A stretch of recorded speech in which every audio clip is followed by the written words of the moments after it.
আমরা কিন্তু ঘরে বসে যাইনি, আমরা সবাই এক একজন হাদি হব।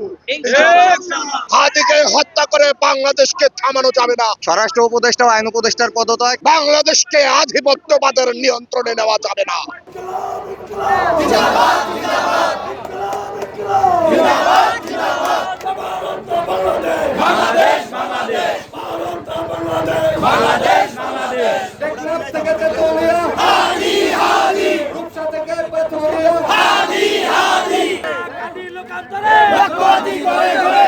গত শুক্রবারে জুমার নামাজ শেষে এমন একটি দিনে হাদি যখন গণসংযোগ করছিল, ঠিক তখনই আততায়ীরা মোটরসাইকেলে এসে হাদির মাথায় গুলি করেছে। এই নির্মমতা, নিষ্ঠুরতার বিরুদ্ধে হাদি আজকে মৃত্যুবরণ করেছে।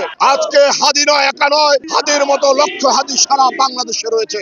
আমরা হাদির এই মৃত্যুর প্রতিবাদে, হত্যার প্রতিবাদে এবং হত্যাকারীদেরকে গ্রেপ্তারের দাবিতে এবং আগামীতে সারা বাংলাদেশে এই জুলাই আন্দোলনে, গণমানুষের মুক্তির আন্দোলনে যে সমস্ত সৈনিকেরা ছিল তাদের নিরাপত্তা বিধানের জন্য ইন্টারিম গভর্নমেন্ট এবং প্রশাসনকে বলে দিতে চাই, আমাদের মতো যদি আর একজন হাদি এই অবস্থার পরিণতি হয় তাহলে এই আন্দোলন আরো জোরদার হবে। আপনারা মনে রাখবেন, আমরা কিন্তু ঘরে বসে যাইনি। আমরা মৃত্যুকে মাথায় নিয়ে যেমনি আন্দোলন করেছি, আমরা এখনো পর্যন্ত সেই অবস্থায় আছি। যেহেতু আমরা বাংলাদেশের মানুষের শান্তি কায়েমের জন্য কাজ করছি, আমরা শান্ত রয়েছি। আপনারা মনে রাখবেন, আগ্নেয়গিরির মুখ যদি ফেটে যায় তাহলে কিন্তু আশেপাশে সব পুরো ছারখার হয়ে যায়।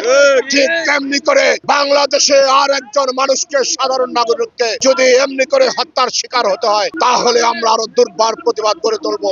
আমরা বলে দিতে চাই, হাদিকে হত্যা করে আমাদের থামানো যাবে না। হাদিকে হত্যা করে বাংলাদেশকে থামানো যাবে না। হাদিকে হত্যা করে বাংলাদেশকে আধিপত্যবাদের নিয়ন্ত্রণে নেওয়া যাবে না। শুধু এতটুকুই বলবো, হাদি ভাইয়ের স্বপ্ন ছিল হাদি ভাই শাহাদাত বরণ করবেন, রাজপথে রাজপথে সে জীবন দিবেন। তার স্বপ্ন, তার দোয়া মহান রব্বুল আলামিন কবুল করেছেন। তার আরো একটি স্বপ্ন ছিল, হাদি ভাই এমন কিছু ছেলে পেলে সারা বাংলাদেশে রেখে যাবে যারা তার পরবর্তী উত্তরসূরি হবে, সারা বাংলাদেশে ইনসাফ প্রতিষ্ঠা করবে। আমরা আজ কান্নার উচ্চারিত কণ্ঠে হাদি ভাইকে বলে দিতে চাই, হাদি ভাই আমরাই হব আপনার সেই স্বপ্নের ছেলে যারা বাংলাদেশে ইনসাফ প্রতিষ্ঠা করব। আমরা সবাই এক একজন হাদি হব। জুলাই যোদ্ধাদের রক্তের প্রতি, রক্তের উপরে দাঁড়িয়ে যে সরকার আছেন, সেই সরকারের আমলে এই জুলাই যোদ্ধাকে এই দিবালোকে নির্মম নিষ্ঠুর ভাবে হত্যা করা হতে পারে এটা এদেশের মানুষ বিশ্বাস করে নাই।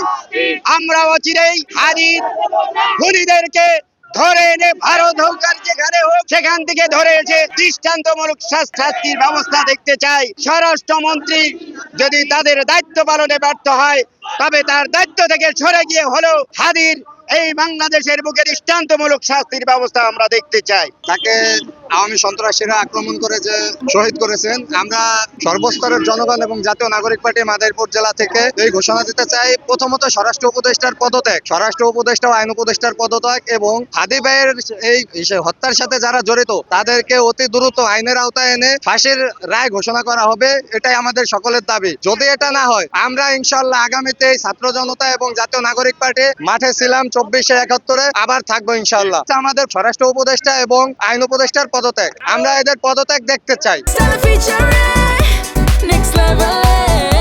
Well done, side by side, free.